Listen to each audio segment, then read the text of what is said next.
자, 4.19 혁명 이후에 의원 내각제 그리고 이제 양원제 국회를 내용으로 하는 헌법 개정이 이루어지게 되는 거고요. 이렇게 이제 새롭게 바뀐 헌법에 따라서 이제 60년 7월 29일 날 총선거가 실시가 되게 됩니다. 당연히 이 총선거에서는 민주당이 압승을 하게 되는 거죠. 자, 그래서 민주당이 압승하면서 결국 이제 대통령 윤보선, 그 다음에 국무총리 장면이 이제 선출이 되게 됩니다.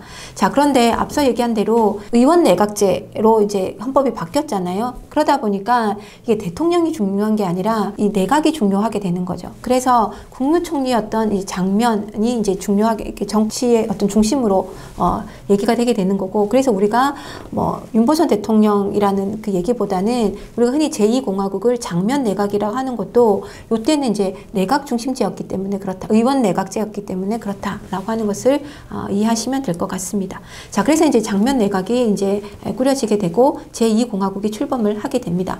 자, 4.19 혁명을 겪으면서 이제 국민들의 요구 조건들이 이제 분출을 하고 있었잖아요. 자, 거기에 이제 걸맞게 이제 개혁안들을 실시를 하게 되는데, 이때 이제 지방자치제를 실시를 하게 되는 거고요. 그 다음에 이제 50년대 말부터 미국의 이제 이 무상 원조가 유상 차관으로 바뀌게 됩니다. 그러면서 이제 사실은 이제 우리나라가 경제적인 타격을 좀 입고 있었던 거죠. 그러다 보니까 이제 이 그 장면 내각에서는 이 경제 성장을 위한 경제개발 5개년 계획을 이제 수립을 하게 됩니다. 어쨌든 경제 성장을 한번 해보겠다라고 하는 이제 개혁안을 제시를 했던 거죠. 자, 그런데 문제는 앞서 이제 본 것처럼 이제 4.19 혁명 이후에 각계각층 학생, 뭐 노동자, 농민들 각계각층의 민주화 요구들이 있었는데 이거를 이제 이 장면 내각이 다 수용하지 못하게 되는 겁니다. 그러니까 수용할 수 있는 능력이 안 됐던 것도 있지만 수용을 잘 안 하게 됐던 것도 있는 거고요. 가장 대표적으로는 일단은 그 3.15 부정선거를 했던, 그리고 이승만 정권 시기에 이제 부정을 축제했던 이런 사람들이 있잖아요. 근데 이런 부정선거 책임자나 부정 축제자들에 대한 처벌을 하지 않았던 겁니다. 그러니까 이거는 국민들의 요구하고 안 맞아떨어지게 되는 거죠.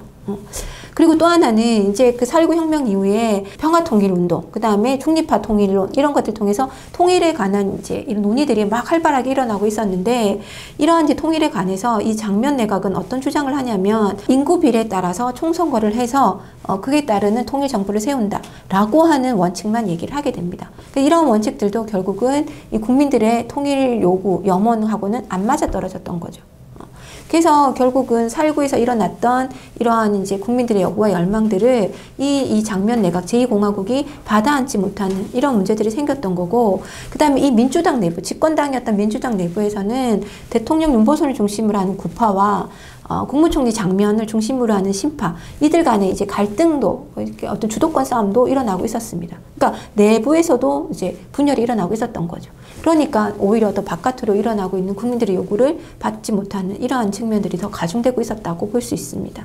그러면서 결국은 오히려 혼란이 더 가중되는 이런 모습을 보이게 되었습니다. 자, 그러자 1961년 5월 16일 날 박정희를 중심으로 하는 군부 세력들이 이제 정변을 일으키게 되는 거죠. 이게 일명 5.16 군사 정변입니다. 자, 그래서 이 그 박정희를 중심으로 한 군부 세력들은 이제 혁명 공약을 내세우고 이러한 이제 혼란들을 잠재우겠다라고 이제 선언을 하게 되는 거죠. 그래서 이제 국가 재건 최고 회의를 구성을 해서 이제 말 그대로 이제 군정을 실시를 하게 됩니다. 자, 그래서 일단은 언론을 탄압을 하게 되고요. 정치인들의 활동을 금지를 시킵니다. 그리고 중앙정보부를 설치를 해서 이제 권력을 이제 집중화, 그 다음에 권력을 이제 장악해 나가는 이제 과정들을 밟게 되는 거죠. 자, 그리고 앞서 얘기한 대로 제2공화국에서는 그 3.15 부정선거나 그 다음에 이승만 정부 시기에 있었던 이 부정축제자들에 대한 처벌을 하지 않았다고 했잖아요. 그죠? 이제 이 5.16 군사 정변을 일으켰던 박정희와 군정에서는 결국은 부정축제자들을 처벌을 합니다. 사형 선고가 내려지게 되는 거고요. 이때 이제 부정선거를 일으켰던 그 내무부 장관도 사형이 되게 됩니다. 자, 그리고 사회 안정이라고 하는 목적을 달성하기 위해서 불량배 소탕, 그 다음에 뭐 국민들의 어떤 생활 안정 이런 측면에서 농가의 뭐 부채 탕감 이런 이제 정책들을 펼치게 됩니다. 자, 그리고 원래는 이제 그 박정희 군부 세력들이 등장을 하면서 이런 혼란을 잠재우고 나면 다시 본인들의 임무인 군대로 돌아갈 것이다 라고 얘기했지만 결국에는 군복을 벗고 정치에 뛰어드는 형태로 전환을 하게 됩니다. 자, 그래서 다시 이제 헌법을 개정을 하게 되는 거죠. 그래서 이번에는 다시 대통령 중심제, 그래서 대통령을 이제 직선으로 선출하는 걸로 바꾸고 국회도 양원제가 아닌 단원제로 다시 바꾸게 됩니다. 이런 내용들을 하는 이제 제5차 개헌이 이루어지게 됐던 거죠. 자, 그래서 이제 이러한 이제 그 새로운 정치 세력으로 이 대선에 출마하기 위해서 박정희는 이제 공화당이라고 하는 정당을 창당을 하게 되는 거고, 그 공화당의 후보로 이제 대선에 출마를 해서 이제 새로운 이 헌법 체제, 대통령 직선제라고 하는 이 헌법에 맞춰서 이제 대통령에 당선이 되게 됩니다. 자, 이로써 이제 제3공화국이 열리게 되는 것이죠. 자, 이래서 이제 박정희 정부가 출범을 하게 되는데, 이 박정희 정부에서는 제2공화국에서 실제 즉 장면 내각에서 이제 계획했던 경제개발 5개년 계획을 이제 그대로 계승을 해서 이거를 수정 보완해서 실질적으로 이제 추진을 해 나가게 됩니다. 왜 경제 문제에 이제 집중을 했냐 하면, 앞서 얘기한 대로 1950년대 말에 가면 미국의 이제 무상 원조가 이제 삭감을 하게 되고, 이게 이제 유상 차관으로 바뀌면서 경제적 기반이 없었던 이제 한국은 굉장히 위기에 놓이게 돼 있었던 측면이 있었던 거고요. 그래서 이제 어떤 경제를 다시 살려야 되는 문제. 그리고 이제 어쨌든 박정희 정부는 군사 정변을 통해서 권력을 가져간 거잖아요. 그죠? 그래서 이런 군사 정변을 정당화하기 위해서 뭔가 성과를 보여야 된다는 거죠.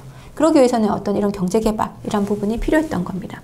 자, 그래서 이제 경제개발 5개년 계획을 추진을 해 나가게 되는데, 문제는 이러한 경제개발을 하려면 자금이 필요한 거죠. 그래서 미국에서 이제 더 이상 원조도 오지 않는 이상에 이 자금을 어떻게 확보할 것이냐라고 하는 게 문제가 되는 거고, 자, 그래서 이 자금 확보를 위해서 결국은 한일회담, 한일협정을 맺게 되는 거고요. 그 다음에 베트남에 파병을 하게 되는 거고, 그 다음에 서독에 광부와 이제 간호사들을 파견을 하게 되는 거죠. 자, 그러면 이제 구체적으로 한 가지씩 한번 살펴보도록 하겠습니다. 앞서 얘기한 대로 경제개발 계획을 실천을 시키려고 하다 보니 이제 경제개발을 위한 자금이 필요하더라. 그래서 이 자금의 확보라고 하는 측면과, 그 다음에 당시에 이제 미국이 이 동아시아를 한미일 안보 동맹을 강화하면서 추진하고자 했다라는 거죠. 그래서 이 안미일 동맹을 강화하려고 하다 보니까 결국은 한국과 일본이 동맹을 맺어야 되는 상황이 놓인 거죠. 그래서 미국이 한국과 일본 사이에 동맹을 맺어라고 하는 요구를 하게 됩니다. 그래서 결국은 우리 안으로는 경제개발 자금의 확보라는 측면, 바깥으로는 미국의 요구, 안보 강화라고 하는 이 요구에 맞춰서 결국은 한일 이제 협정을 맺게 되는 거죠. 그래서 처음에는 이제 김종필과 오이라 사이에 비밀 회담이 이루어지게 됩니다. 그래서 이제 회담의 주 내용은 결국은 이제 식민지 지배에 대한 배상 청구권을 이제 경제협력 방식으로 이제 타결을 해버리게 되는 거죠. 자, 이런 것들이 이제 비밀로 추진이 되지만 이게 다 이제 국민들에게 알려지게 되고, 이런 이제 굴욕적인 외교에 대해서 당연히 국민들은 반발을 하게 되는 거죠. 그래서 이제 학생과 시민들이 대거 이 굴욕적 외교의 반발, 그 다음에 한일협정을 체결하면 안 된다라고 하는 반대 시위들을 하게 됩니다. 이게 이제 일명 6.3 시위라고 하는 거죠. 그래서 1964년에 6.3 시위가 이제 대대적으로 일어나게 됩니다.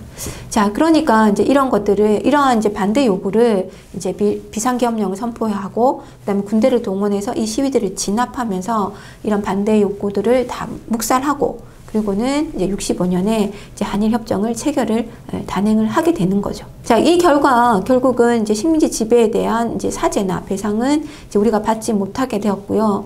그래서 단적으로 이제 2018년에 우리가 이제 강제징용에 대한 배상 판결이 났잖아요. 그래서 이제 일본 기업체에 이제 강제징용에 대한 배상을 이제 청구를 하는데, 여기에 대해서 일본 정부는 이 얘기를 하는 거죠. 1965년 한일협정 때 모든 일제 식민지 배상 청구권은 타결이 됐다.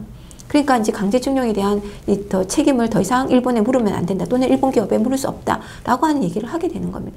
결국 이러한 이제 한일협정에서의 식민 지배에 대한 배상 청구권을 경제협력이란 부분으로 전환해서 받는 바람에 결국 이 문제들을 우리가 다시 제기하기 어려워지는 이런 상황들이 놓이게 되는 거고, 그것이 결국 한일 관계의 발전을 또는 갈등을 낳는 이제 하나의 요인이 되고 있는 거죠. 자, 그래서 어쨌든 이런 문제들이 이제 지금까지도 이어지고 있는 거고요. 그리고 이때도 이제 독도 문제는 서로가 이제 문제가 되니까 아예 언급을 하지 않았습니다. 그래서 이제 독도 문제도 지금까지 여전히 논란의 여지를 남겨놓고 있는 상황이 된 거죠. 자, 그리고 이제 앞서 말한 대로 이제 한미 동맹의 강화라고 하는 게 하나의 또 목적이었기 때문에 이 한일 협정 결과 당연히 이제 한미일 삼각 트라이앵글의 안보 체제가 이제 형성이 되게 됐던 겁니다. 자, 그리고 뒤이어서 이제 베트남 파병을 하게 되는데요. 이 베트남 파병 또한 이제 경제개발 자금의 확보라고 하는 측면에서 이제 볼 수 있는 거고, 그 다음에 또 하나는 마찬가지로 한미동맹의 강화라고 하는 그 두 가지 측면에서 이루어지게 됩니다. 물론 이제 그 베트남에 대한 이제 전투병 파병은 미국의 이제 파병 요청에 따른 것이었던 거고요. 그 요청에 따라서 이제 32만이라고 하는 어마어마한 이제 군인들이 파병이 되게 됩니다. 자, 이 파병을 하면서 물론 이제 당연히 이제 이 파병한 군인들의 월급을 이제 달러로 받기 때문에 그것이 이제 우리의 이제 경제개발 자금으로 확보가 된다는 측면이 있었던 거고요. 또 하나 이제 미국이 이제 그 한국군 군대의 현대화, 그 다음에 경제 발전을 위한 기술과 차관을 제공해 주겠다라고 하는 이제 제안을 하게 되고, 이걸 이제 브라운 각서라고 해서 이제 각서로 남기게 됩니다. 그래서 이제 한국은 이제 적극적으로 이제 이 베트남에 전투병을 파병을 하게 됐던 거죠. 자, 그 결과 경제개발을 위한 자금들이 확보가 되게 되는 거고, 더더군다나 이 베트남 특수 상황 속에서 운송업이나 건설업 분야에서 이제 경제적인 성장을 이루게 됩니다. 그리고 이제 한국군의 현대화를 이제 그 브라운 각서에서 약속을 했기 때문에 말 그대로 이제 국군의 전력이 보강되는 그런 결과도 가져오게 됩니다.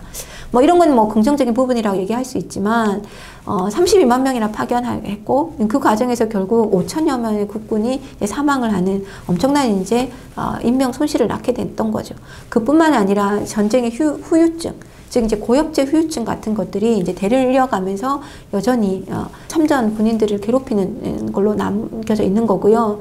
이뿐만 아니라 이제 그 베트남 전쟁 과정에서 일어났던 베트남 민간인의 희생, 학살 문제, 그 다음에 한국인 그 혼혈인 문제, 이런 것들이 여전히 해결해야 되는 과제로 남겨져 있다라고 할 수 있습니다.